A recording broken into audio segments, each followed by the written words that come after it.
Pengertian hardware.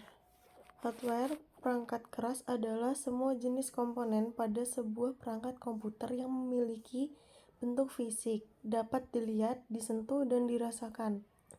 Adapun fungsi utama perangkat keras untuk memberikan dukungan sebagai fungsi utama komputer seperti input, pemrosesan, output, penyimpanan sekunder, dan komunikasi. Cara kerja hardware itu yang pertama adalah instruksi dasar input. Instruksi yang dapat memberikan informasi kepada perangkat lunak. Dalam hal ini, sistem operasi menggunakan perantara driver.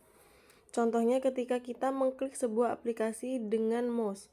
Yang kedua, instruksi dasar proses. Instruksi ini berfungsi sebagai penengah antara proses input dan output. Instruksi ini hanya terjadi dalam suatu perangkat keras, bukan sistem komputer secara menyeluruh. Yang ketiga, instruksi dasar output merupakan proses yang terjadi pada saat ada perintah untuk menggunakan perangkat keras tersebut dari pengguna. Kemudian ada fungsi perangkat keras.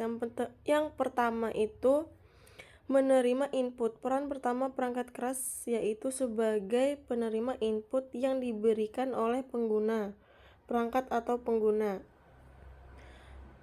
Misalnya, ketika kamu menyalakan CPU dengan menekan tombol on untuk menghidupkan komputer. Yang kedua, memberikan output.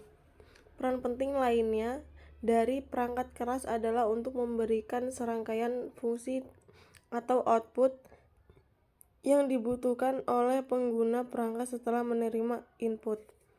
Output ini nantinya akan diberikan baik kepada pengguna maupun serangkaian perangkat lunak yang saling terintegrasi. Lalu yang ketiga, tempat menyimpan informasi dan data. Pernahkah perangkat komputermu mengalami error saat komponen hardware rusak? Hal ini karena hardware juga berfungsi sebagai tempat menyimpan informasi dan data seperti SD card dan RAM. Ketika komponen tersebut rusak, salah satu akibatnya adalah perangkatmu tidak dapat membaca data dan tidak dapat beroperasi dengan baik. Lalu yang keempat, mengolah informasi data. Selain berfungsi sebagai tempat menyimpan data dan informasi, hardware juga berfungsi sebagai tempat mengolah data dan informasi tersebut agar dapat dibaca di layar komputermu.